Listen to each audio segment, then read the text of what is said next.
Hello, everyone. This is what most of the news sources are covering today.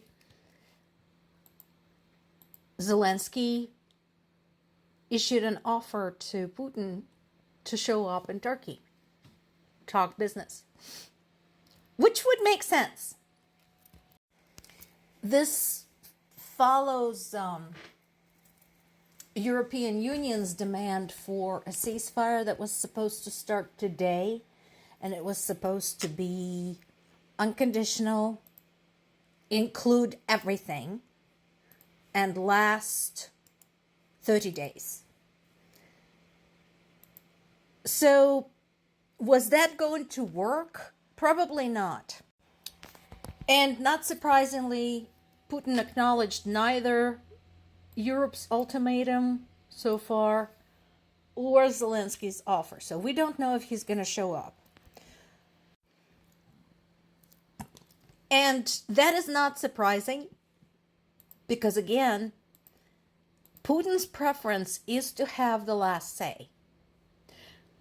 At this point, somebody could have offered him exactly what he wants.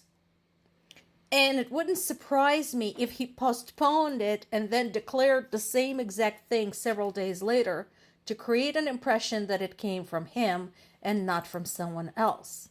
Because that is what he does. That is the game he likes to play. Unfortunately, human lives are at stake when he does that.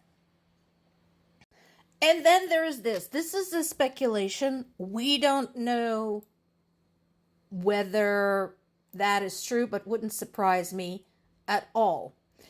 Why would this be an attempt to drive a wedge between the US and EU? It certainly would serve Putin's interests. Russian government never concealed the fact that they favored Donald Trump as the US presidential candidate. So,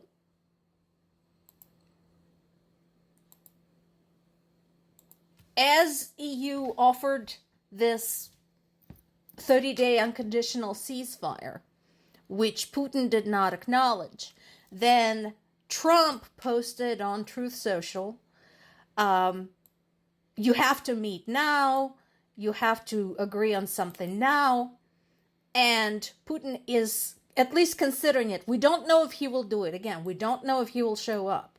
But he at least indicated that he might consider. So the signal, obviously, to the European leaders is you can all go to hell. This here is my BFF, Donald, and I might listen to him, and I'm not going to listen to you. It's not that relationship between the United States and European Union was so great at this point anyhow. But if it can be made worse, that serves Putin just fine. Is the Kremlin offering serious peace initiative? No. I don't believe they're serious about this at all. Again, their only goal, their one and only goal in all of this is capitulation of Ukraine. They don't want just part, they want the whole thing. And they want it unconditionally. They don't want EU membership for Ukraine. They don't want NATO membership for Ukraine. They want the whole Ukraine to completely wipe out Ukrainian history, culture, and language, to eliminate basically any trace of Ukrainian tradition, Ukrainians having existed as a people. That is what they want. So, all these, I might or might not, will I or won't I, this is all just bullshit and stalling for time and looking for excuses to say, see, I wanted peace, but the evil Ukrainians, for some reason, refused.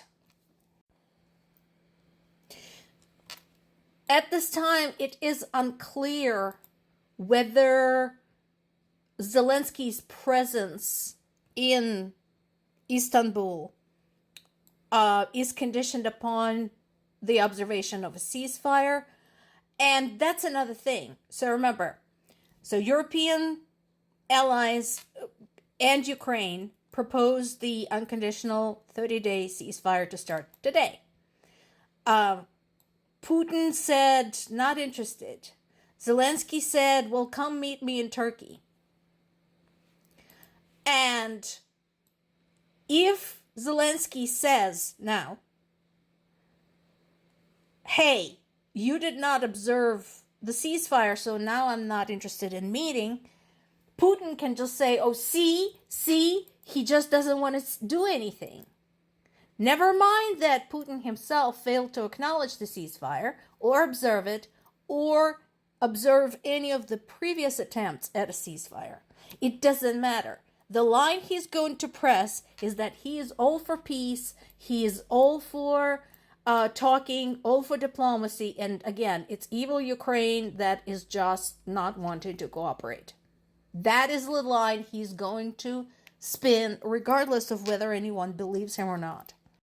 And no, Donald, yelling at people on your personal social media platform is not how you resolve conflicts.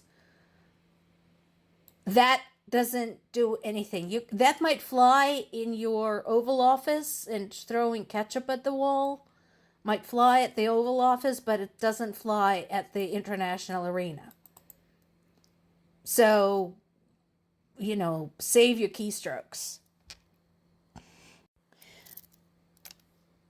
And here's another little puzzle piece. So last year,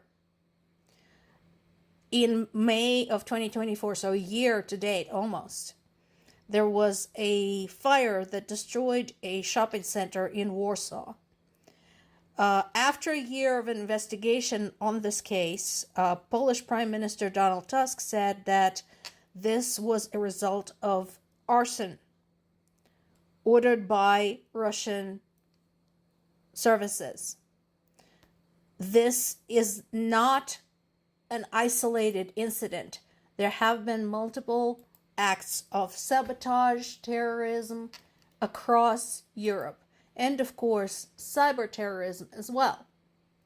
So this is where it is very discouraging that when we talk about not observing the ceasefire, the best ramification the Europeans can come up with is the sanctions. Guys, Russia has had sanctions out the wazoo since back in 2014. Did it work? No. Things just got worse. I'm not saying lift the sanctions. No, don't lift the sanctions. But saying that the only consequences for Russia is going to be sanctions and nothing else is not a good approach. They're not impressed by sanctions. They're not impressed by any of this. They're not impressed by diplomacy. They're not impressed by the economic pressure. The only thing they understand, like any bully, is brute force. I know France was talking about putting boots on the ground independently of NATO and UN. Come on over, guys. You want to bring more equipment? Come on over.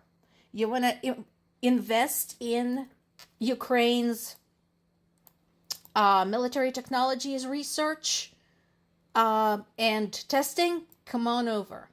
Which, by the way, everybody should be.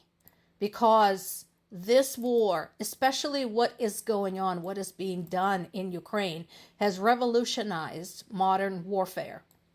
So, any country in the world that wants the best and the newest should be getting in line and getting a number to get in with Ukraine and find out what they know. So, sanctions? No. More to come.